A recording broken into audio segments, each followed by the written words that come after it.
Hey, what's up guys? So today I have with me the Tribit Stormbox Pro. So Tribit reached out to me and they wanted me to review this speaker. So this is exactly what that is. It is not sponsored, they're not paying me. So I have the liberty of saying all that I love about this speaker and a few things, if any, that I don't. So before we begin, if you're here for the first time, please consider subscribing to my channel and hit like on this video. It helps out a lot. And with that said, let's begin. So this is the Stormbox Pro. Now on my channel, I had reviewed the X Sound Go before, and I had said that Tribit to me stands as a brand that gives us very accurate, natural sound. It does not emphasize on any particular frequency and gives us very all-round pleasing sound. And the Stormbox Pro does the same thing, just much better. So it's improved upon in a lot of aspects. So before I give you my verdict as to how it sounds, let's go over some of the specs and the build of the Stormbox Pro. Starting off with the specs, this is a 40 watt speaker. Now that is mentioned as output power. There is no mention of RMS. So maybe it's 40 watts of RMS, maybe not. I'm not sure because they don't mention that clearly. Now it packs a 5000 milliamp hour battery, and this can also work as a power bank because at the back here, inside this flap, it has a USB-A port. So they provide you with a USB-A to USB-C cable. Now you can plug this in and charge any device that you want. If it's USB-C, then you can just use the cable provided, or you can use any cable of your choice so long as the other end has USB-A, which is mostly all of them. Now it charges via USB-C. It also has IPX67 water and dust resistance, so no fear near water. And it also has inbuilt microphone, and it supports dual stereo output. So you can get two of these, pair them up and get true left and right channel separation and get true stereo sound.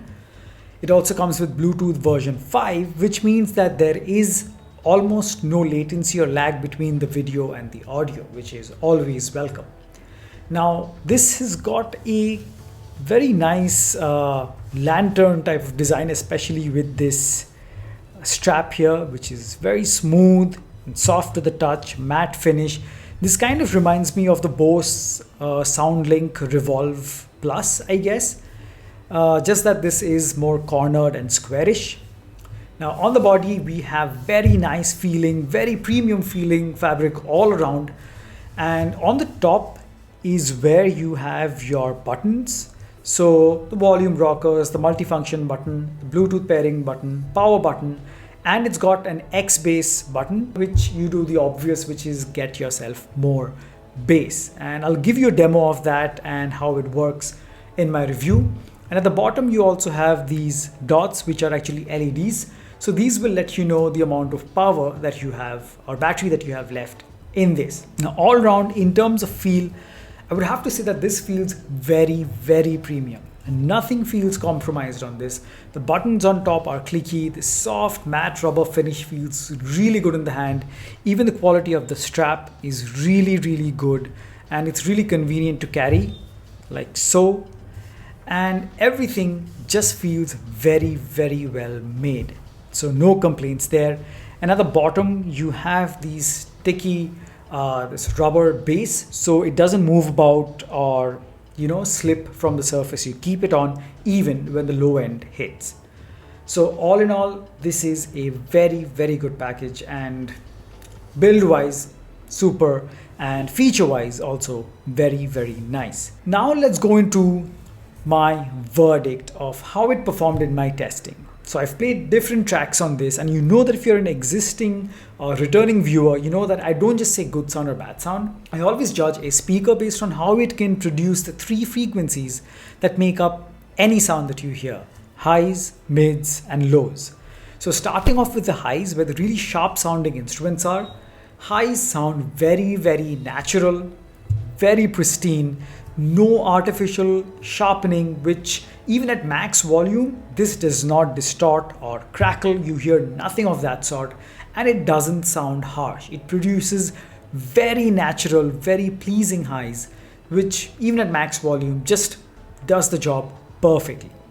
Now coming to the mids where the vocals lie, vocals again sound very, very good. They're very audible, very clear, not hollow, not artificially boosted to sound like the audio sounds overwhelmingly sharp.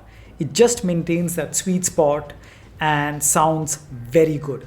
Now, this is one place where if I really had to be picky, I would say that I would have preferred just a shade more sharpness when it comes to the vocals. But this is me really trying hard to find a fault. But for anyone who listens to this, you really can't complain about the vocals as well. They sound very natural and very good. And the best part is they maintain their separate tracks when it comes to these frequencies. So the mids don't interfere with the highs and the highs don't interfere with the mids. All in all, they sound really nice. Now coming to the bass, and this is me judging the bass even with the X bass option turned off. The bass, as usual with typical Tribit fashion, it sounds very natural.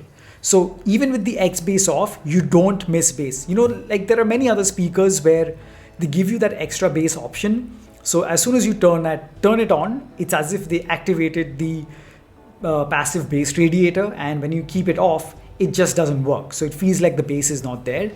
With the Tribit Stormbox Pro, that is not the case. So even with the X bass off, you get enough bass that sounds natural and that just sounds really, really good. Turn the X bass on and it just gives you more punch and maybe adds a bit of more body. Now, personally, I wouldn't always turn X bass on unless I specifically wanted a bit more bass if a track really needed that. But I found myself keeping the X bass off and getting very accurate, very pleasing sound all around. And the test, which you will listen to, I will play 2 tracks on this speaker, and in between I will turn on and then turn off the X bass mode so you can judge for yourself. And you will also notice that in that test, I've played this at max volume, and when I heard this in person and with all the tracks that I've tested, there was absolutely no distortion whatsoever. So that tells you how nicely the speakers, the drivers inside are tuned.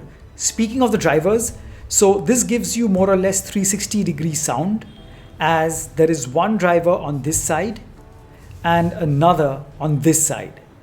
Nothing firing from the front, so you won't really notice that, and because it's on either side, it kind of gives you that stereo effect, and you're not going to have any problem with that. Now the bass is also very good. There is no bouncing. It doesn't move about even when the bass drops, and there is no movement of the speaker. It's quite bottom heavy, so it stays in place, and like I said, sounds very pleasing. So highs, mids, lows, very, very pleasing, very nice to listen to. Any genre of music you listen to is going to sound very good in this. And plus the added option of having this as a power bank with a huge 5000 milliamp hour inbuilt battery, I think that's a bonus. The IPX67 watt and dust resistance, Bluetooth version 5, inbuilt microphone, what more could you ask for? And Tribit is something, a company that has really earned my respect and trust thanks to its very natural rendition of sound.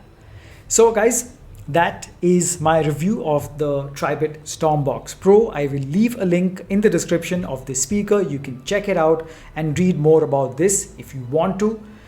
As always, please, if you've enjoyed this video, do smash that like button. It really helps the YouTube algorithm.